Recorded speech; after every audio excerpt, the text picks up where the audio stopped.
At first, it felt like the most natural thing in the world.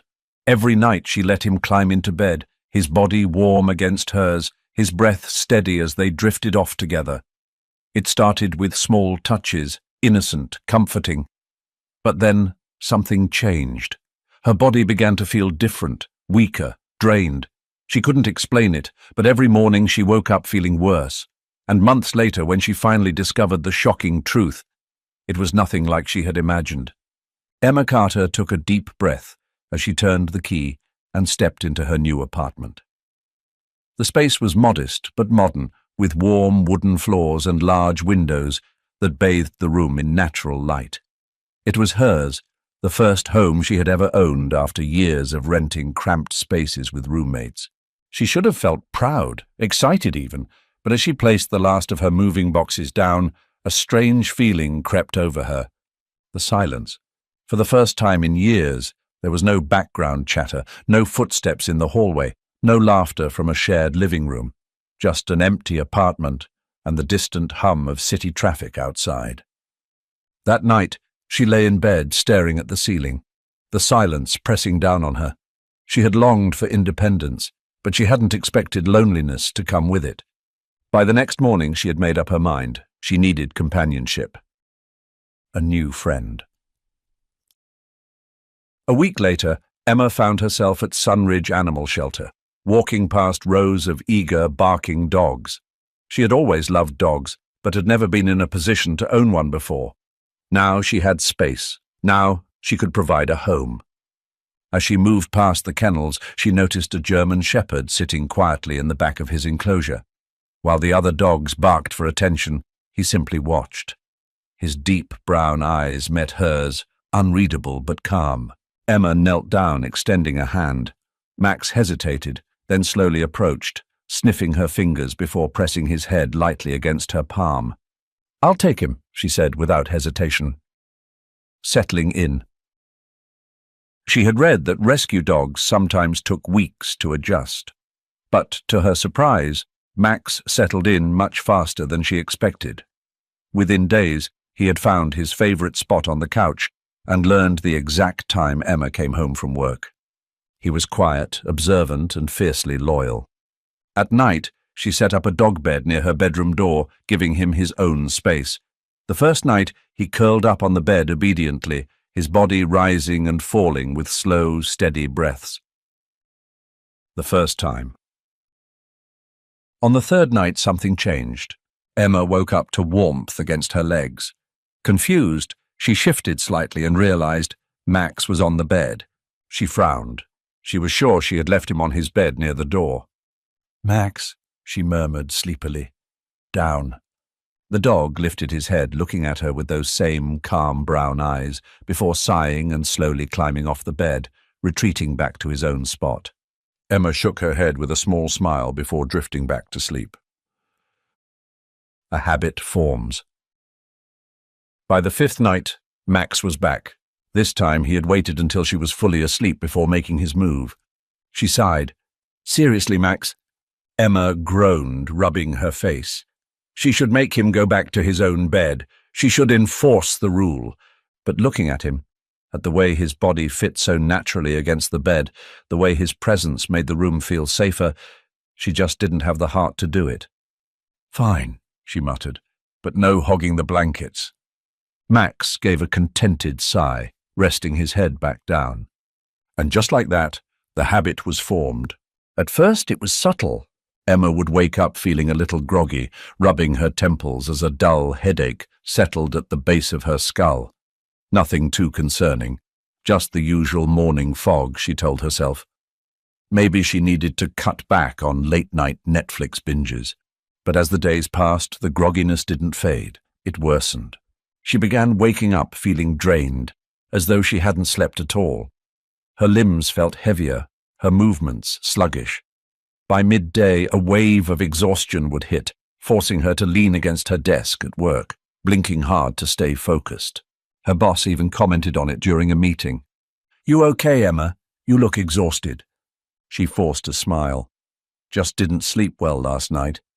Except she had. She had gone to bed at her usual time, curled under the covers with Max at her feet, his steady breathing lulling her to sleep, and yet every morning she felt worse. Max's strange behavior. At first she chalked it up to stress. Work had been demanding lately. Maybe her body was just reacting to the pressure. But then she noticed something that made her pause. Max wasn't himself either. Normally lively and alert, he now seemed sluggish, sleeping more during the day, moving slower when she took him on walks. He still followed her everywhere, still curled up on her bed at night. But his energy was different. And then there was the breathing. At night, Max's breath sounded heavier, almost labored. Sometimes he let out small coughs, barely noticeable, but enough for Emma to register in her half-asleep state. Other times, he would give a low whimper, shifting restlessly before settling down again. Was he sick? Emma knelt beside him one evening, running her hands through his fur. He felt warm but not hot. His nose was damp, his eyes clear, no fever, no immediate signs of illness. "Maybe you caught a cold, buddy," she murmured, scratching behind his ears. "Or maybe you're just getting used to the new place." She convinced herself it was nothing serious. But when Sarah saw her a few days later, she wasn't convinced. Sarah's concern. Sarah Mitchell had been Emma's best friend since college. They had seen each other through breakups, job changes, and everything in between. So when Sarah walked into their usual coffee shop and stared at Emma, her brows knitting together in concern, Emma knew she was about to get an earful. "You look like shit." Emma rolled her eyes. "Good morning to you too." Sarah didn't smile. She took a sip of her coffee, still watching Emma like a mother about to scold her child. "I'm serious. Have you looked at yourself? You've lost weight. Your skin looks pale. Are you eating properly?" Emma frowned, running a hand through her hair. I guess I haven't had much of an appetite lately." Sarah set her cup down with a thud. "Emma, that's not normal. And the dark circles under your eyes? You look like you haven't slept in weeks." "I have been sleeping," Emma muttered, stirring her latte absently. "That's the weird thing. I should feel rested, but I wake up exhausted. Like bone-deep exhaustion." Sarah leaned forward, lowering her voice. "Have you gone to a doctor?" Emma scoffed. "Sarah, it's probably just work stress." Sarah didn't look convinced. "Work stress doesn't make you lose weight, feel like a zombie, and look like a damn ghost." She paused, her eyes narrowing slightly. "Wait, didn't you say Max hasn't been himself either?" Emma hesitated. "Yeah, he's been acting weird too, sleeping more, breathing a little heavier." Sarah pursed her lips. "And that doesn't seem suspicious to you? You and your dog both feeling like crap?" Emma's stomach twisted slightly. She hadn't thought about it like that. Sure, she had noticed Max acting differently, but she had assumed it was just coincidence. Dogs get tired too, right? But what if it wasn't a coincidence? What if something was actually wrong? Brushing it off. Despite Sarah's concern, Emma still hesitated to make an appointment. The idea of going to a doctor, getting poked and prodded just to be told it was stress, didn't exactly sound appealing. So she tried to brush it off. She made small changes, went to bed earlier, drank more water, took Max on extra long walks, thinking maybe fresh air would help both of them feel better. But nothing worked. If anything, she started feeling worse. Some mornings she woke up with a dull pressure in her chest, like someone had been pressing down on it all night. Other times her head spun when she stood up too quickly. Her exhaustion started affecting everything. She missed texts from friends. She started zoning out at work, barely making it through meetings without fighting the urge to rest her head on the desk. Even her appetite had disappeared entirely. It was as if her body was shutting down bit by bit. And Max? He was barely moving some mornings. Instead of his usual enthusiastic stretches and tail wags when she woke up, he would stay curled up, only lifting his head slightly when she called his name. A flicker of fear settled in Emma's gut. Something was definitely wrong. The breaking point. One night, Emma collapsed onto the couch, utterly drained. Max lay at her feet, unmoving, his breathing slow and heavy. She felt her own chest rise and fall in sync with his, and for a brief moment, the strangest thought crossed her mind. What if we're both sick? What if it's something in this apartment? Except Sarah had been right. It was too much of a coincidence that both she and Max had started deteriorating at the exact same time. And as she lay there, eyelids growing heavy, she swore she heard something, a faint hissing noise coming from the direction of the heater. Her heart skipped a beat. She turned her head slightly, eyes locking onto the metal vent near the floor. The apartment had central heating, something she hadn't paid much attention to. Had it always made that sound? She wasn't sure, but as she drifted into unconsciousness, one thought kept echoing in her mind. Something is wrong.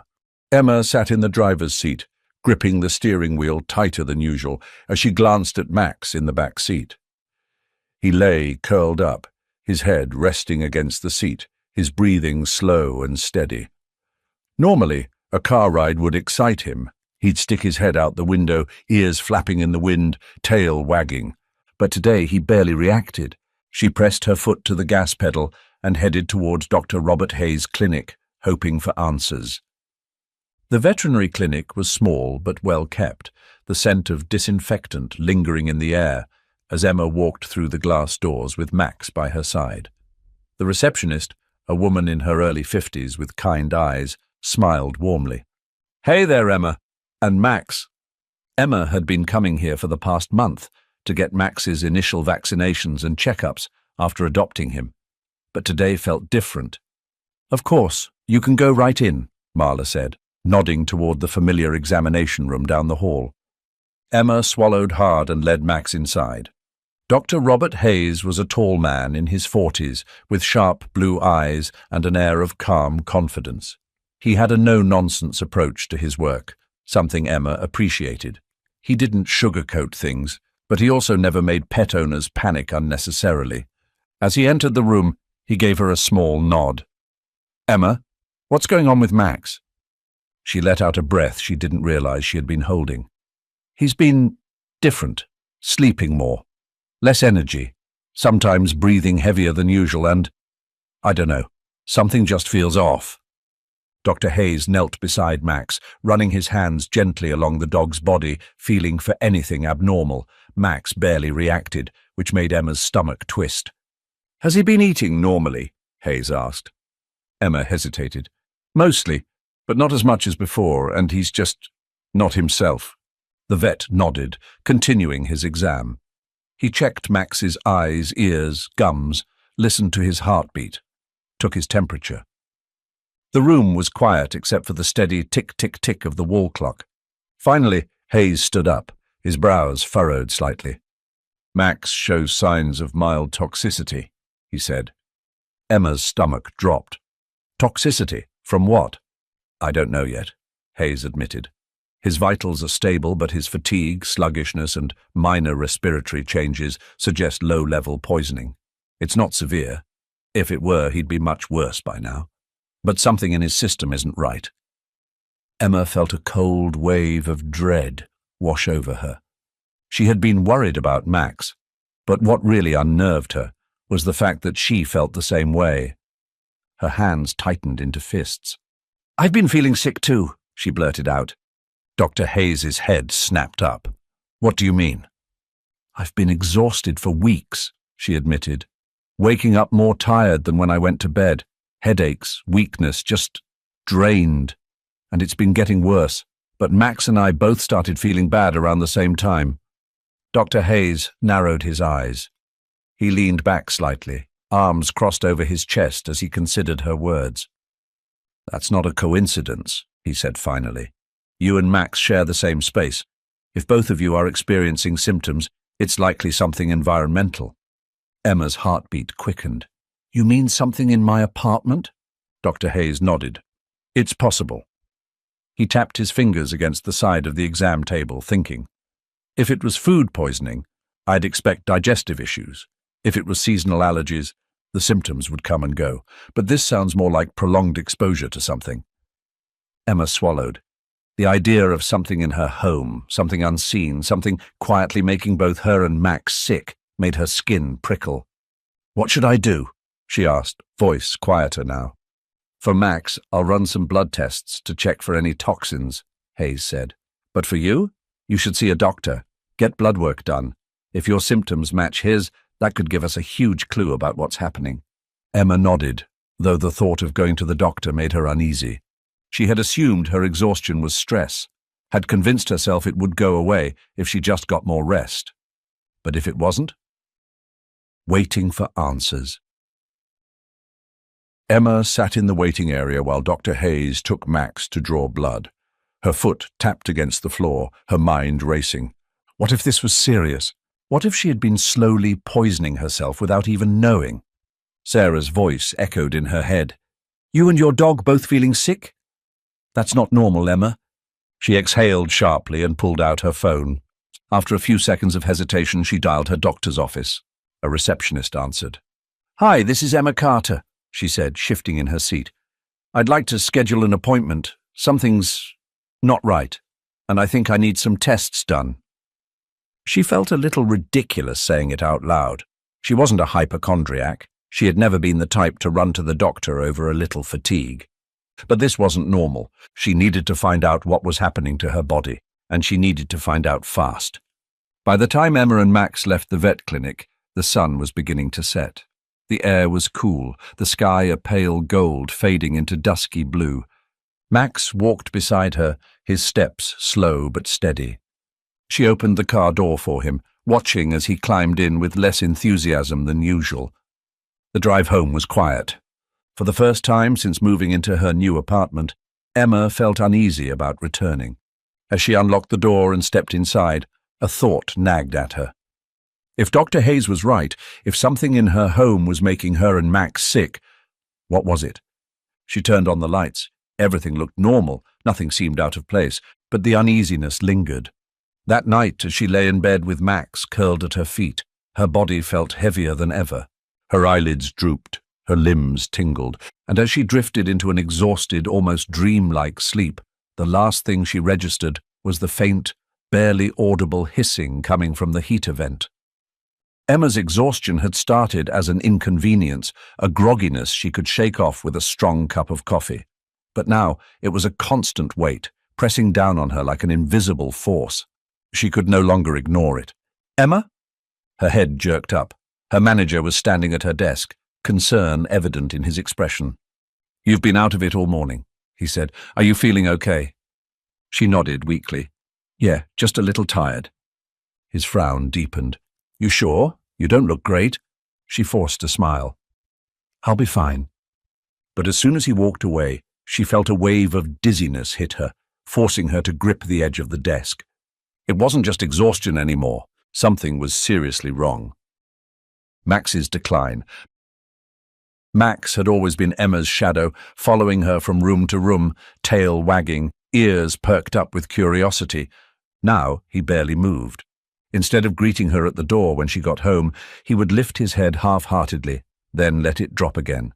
His tail, which once wagged enthusiastically at the sound of her voice, now only gave a weak flick before falling still. Even when she offered his favorite treats, he sniffed them, then turned away. That scared her.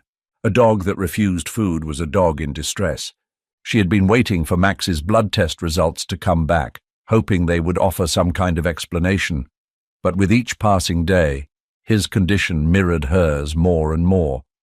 Was it something they were both exposed to? Her stomach twisted at the thought. And then came the night that made everything worse. The night of the warning. Emma was in bed, curled under the covers, the familiar weight of fatigue pressing against her limbs. Max was lying at the foot of the bed as he always did. But then he moved. Not sluggishly the way he had been lately, but suddenly, urgently. A second later he barked, short, sharp and loud. Emma groaned, barely opening her eyes. "Max, not now!" Another bark, louder, and then she felt it. A tug at her blanket. She blinked awake, barely registering the sight of Max's teeth gently gripping the fabric, pulling at it with surprising force. He was trying to pull her out of bed. "Max, stop!" She tried to push him away, but he let out a frantic whimper, something desperate in his eyes. He tugged again, his entire body tense. It was the most energy she had seen from him in days. But she was too exhausted to react. Her body felt impossibly heavy, her head throbbing.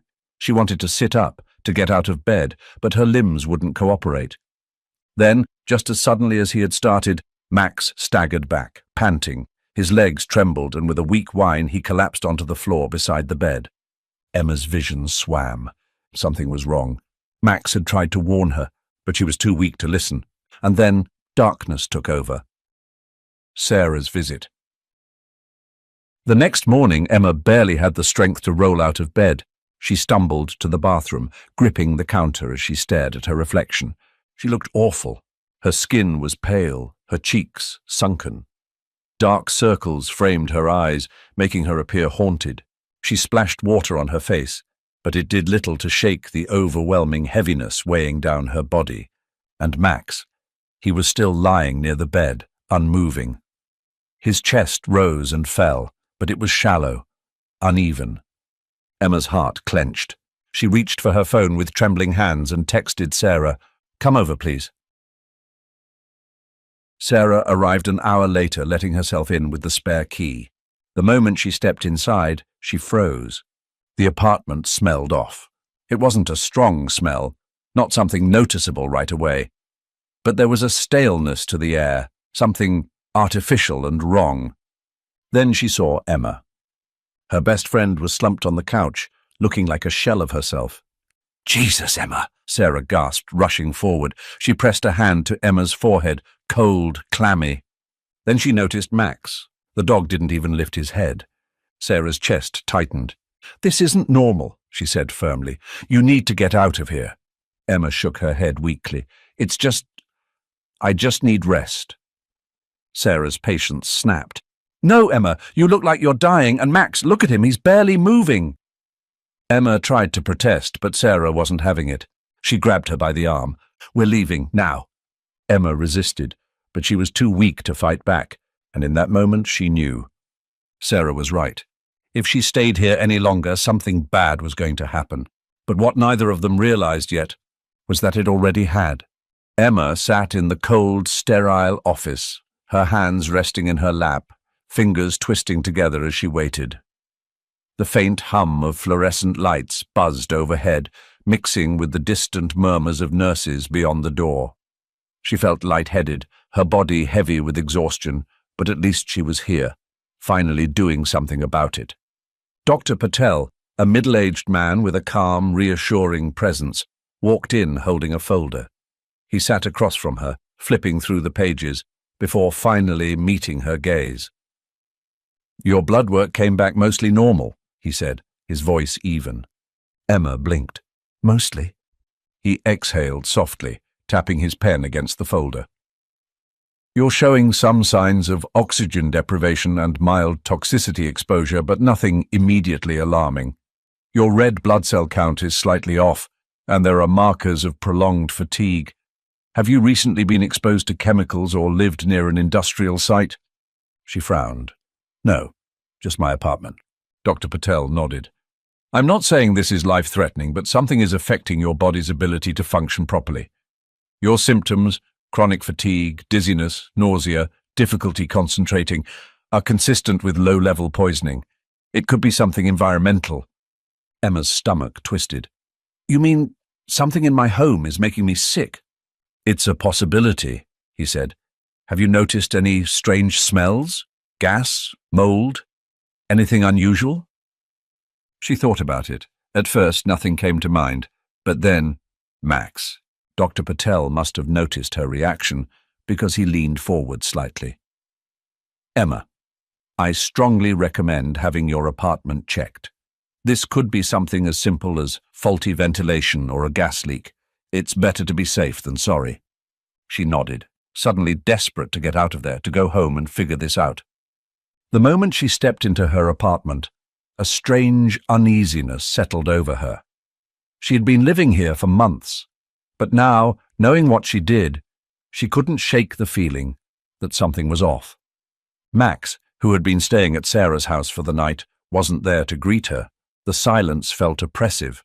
Without him, the space felt colder, emptier. Then she remembered what had been nagging at her. Max had been fixated on certain areas, specifically the kitchen near the gas stove and her bedroom corner near the heater. She crouched down, running her fingers along the edge of the gas line, pressing her palm against the vent. Nothing felt abnormal, no strong smell of gas, nothing obvious. But she wasn't going to take any chances. Pulling out her phone, she scrolled through her contacts and called the first person that came to mind. "Hello?" A deep voice answered after 2 rings. "Hi, is this Jake Morgan?" "Yeah, speaking." "This is Emma Carter," she said quickly. "Sarah gave me your number. She said you're a home safety inspector." "That's right," he confirmed. "What's going on?" Emma took a breath. "I need my apartment checked, now." Jake arrived within the hour. A tall, no-nonsense man in his late 30s, he wore a navy work shirt with his company logo embroidered on the chest. His expression was serious as he stepped inside, carrying a black toolkit and a portable gas detector. "Tell me everything," he said. Emma quickly summarized the past few weeks, her exhaustion, Max's symptoms, the doctor's suggestion about environmental toxins. Jake listened carefully, nodding. "I'll run a full check. Let's start with the basics. Carbon monoxide, gas leaks, mold. If something's wrong here, we'll find it." He pulled out his gas detector, a small handheld device with a digital screen, and walked toward the kitchen first. Emma followed closely behind, heart pounding. Jake ran the scanner along the stove, the gas lines, and the wall. Nothing. "All clear here," he muttered. "No leaks." Emma exhaled, relieved but also more confused than before. If it wasn't gas, then what? Jake moved to the bedroom next, kneeling by the heater vent. He placed the sensor against the grate and waited. The device beeped softly, the numbers on the screen flickering. Then a sharp, prolonged beep. Jake's head snapped up, his brows furrowed as he read the screen.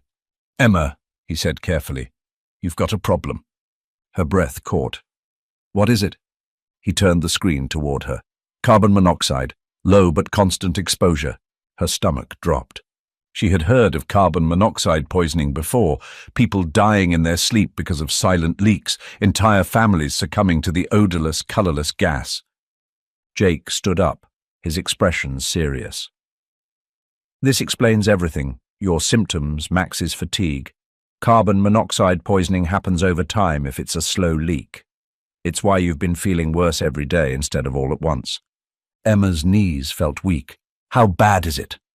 He adjusted the settings on his device, scanning the air near the vent again.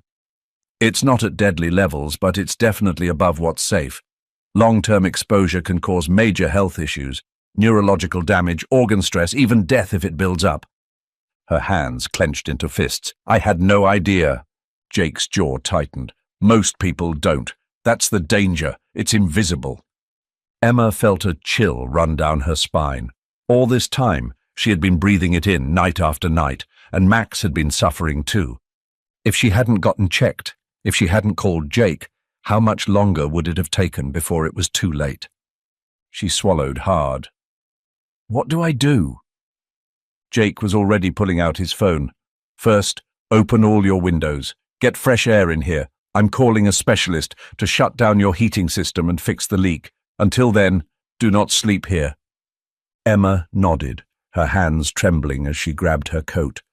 She felt stupid for not realizing it sooner, but as she stepped outside, inhaling the crisp, clean air, she realized how lucky she was. If she had ignored it any longer, if Max hadn't been there to warn her in his own way, she might never have woken up. Jake wasted no time.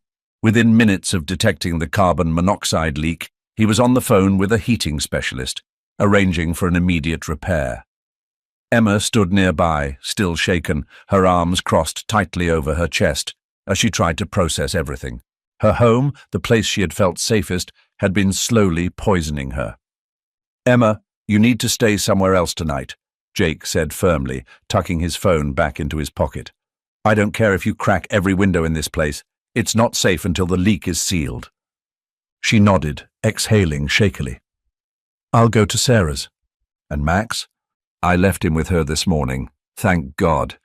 Jake gave a small nod of approval before gesturing toward her coat. "Grab what you need. Let's get out of here." Emma didn't hesitate. She packed an overnight bag in record time, double-checking that her most important belongings were with her before following Jake out the door. As they stepped outside, the cool night air filled her lungs, fresh and clean, free from the invisible toxin that had nearly killed her. For the first time in weeks, she felt like she could breathe properly. The repair process. The next day, the heating specialist arrived. Emma stood beside Jake, arms wrapped around herself as the technician, a gruff, older man named Tom, knelt beside the heater vent, dismantling a section of the piping. He worked silently for a few minutes before letting out a low whistle. "Well, there's your problem," he muttered. Jake crouched beside him. "What are we looking at?" Tom pointed to a small crack in the heat exchanger. "This thing's been leaking CO for a while. Not a huge amount, but enough to make you sick over time. Surprised it wasn't caught during the last inspection." Emma's stomach churned. I never got it inspected when I moved in." Jake shot her a look. "Emma," she groaned, running a hand through her hair. I know, I should have, but I never thought—" "Most people don't," Tom cut in, wiping his hands on a rag. "You're lucky you caught it before it got worse. I've seen cases where people don't wake up." Emma shivered. She didn't need the reminder. She already knew how close she had come. Tom continued his work, replacing the damaged parts and sealing the leak properly. Jake, meanwhile, installed a carbon monoxide detector near the bedroom and another one in the hallway. "This thing will go off if CO levels start rising again," he explained, tightening the last screw. "No more guessing. If it beeps, you get out." Emma nodded, feeling a wave of gratitude wash over her. "Thank you, Jake," she said softly. He gave her a lopsided grin. "Hey, I like keeping my clients alive." A noticeable change. Emma stayed with Sarah for another 2 nights while her apartment aired out. By the time she finally returned, the difference was immediate. She woke up the next morning feeling refreshed, her body lighter than it had in weeks. The crushing fatigue, the headaches, the dizziness, gone. She stretched in bed, inhaling deeply, marveling at the simple absence of exhaustion. This was how she was supposed to feel. She hadn't realized just how bad it had gotten until now. As she sat up, movement at the foot of the bed caught her eye. Max. He was awake, too, fully alert, his ears perked, tail thumping against the mattress. His eyes sparkled with energy, a stark contrast to the lifeless gaze he had worn for weeks. "Morning, buddy," she murmured, reaching out to scratch his head. Max let out a playful huff and suddenly jumped off the bed, trotting toward the door, his body bouncing with excitement. Emma laughed, feeling her chest lighten for the first time in what felt like forever. Max was back, she was back, and it felt incredible. A wake-up call. Later that day, she sat on the floor of her living room, tossing a ball for Max. He sprinted after it, skidding slightly before pouncing on his prize, tail wagging furiously. Watching him, Emma felt a lump form in her throat. If it hadn't been for him, if he hadn't been acting strangely, if he hadn't been sniffing around the gas lines, if he hadn't tried to wake her that night, would she have ever figured it out? Would she still be lying in bed, wasting away, until one day she simply didn't wake up? The thought terrified her. She set the ball down and called Max over.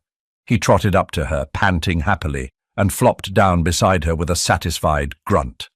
Emma wrapped her arms around him, burying her face in his fur. "Thank you," she whispered. Max didn't understand the words, but he leaned into her touch, licking her cheek with a happy wag of his tail. He had saved her life, and she would never, ever take that for granted again. A new routine. That night, as Emma settled into bed, she glanced at the carbon monoxide detector near the door. A small green light blinked steadily, assuring her that the air was safe. Max, as always, curled up beside her, his body warm against her legs.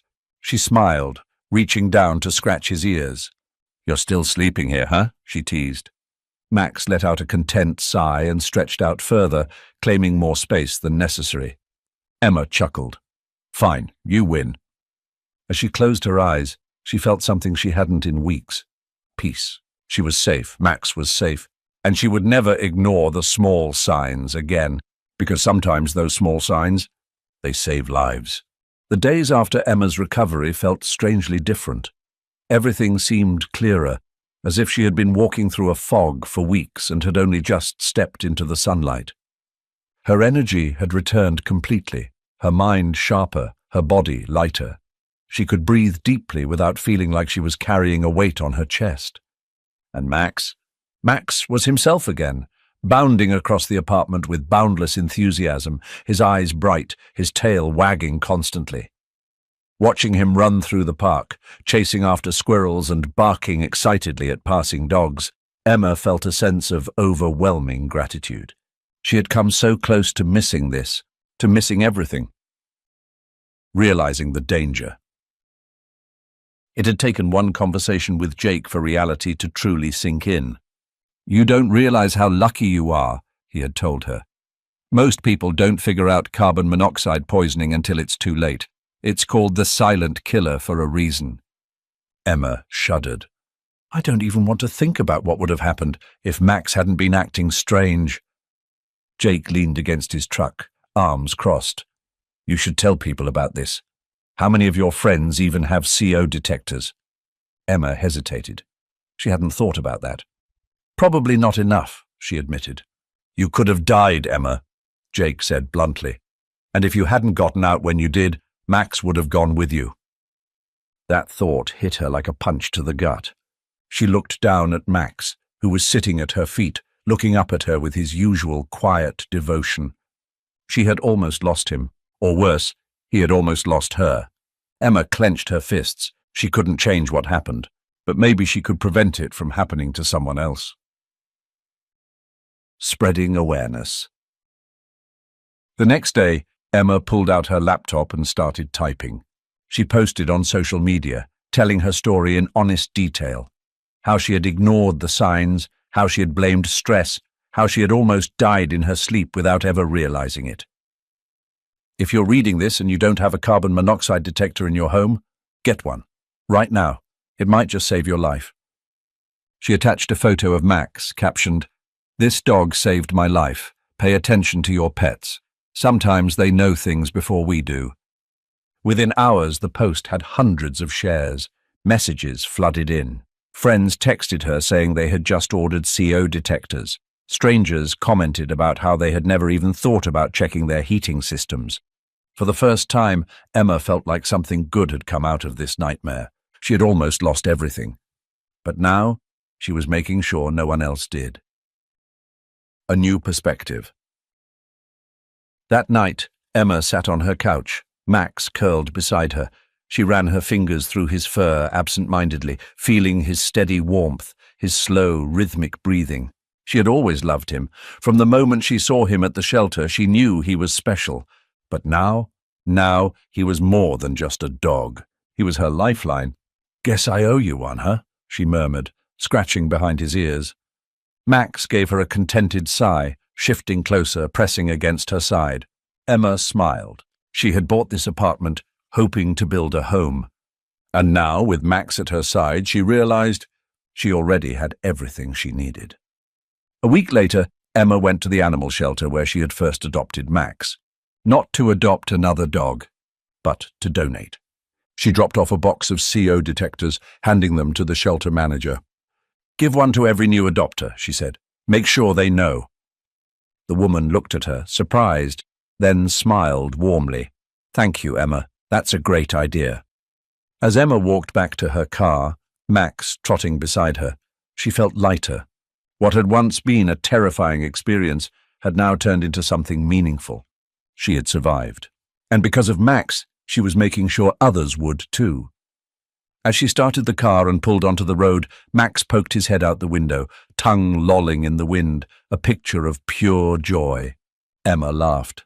Yes, this was a new beginning. Emma had learned a lesson she would never forget. Sometimes the things we can't see are the most dangerous.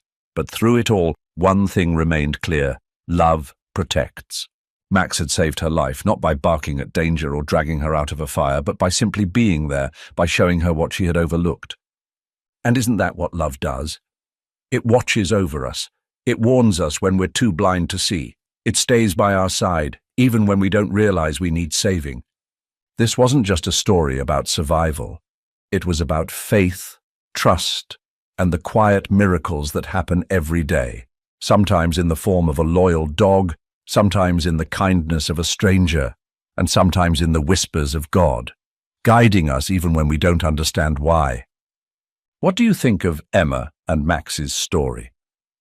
Have you ever had a moment when an animal, a friend, or even something unexplainable protected you from unseen danger? Share your thoughts in the comments. And if this story touched you, consider sharing it with someone who might need the reminder.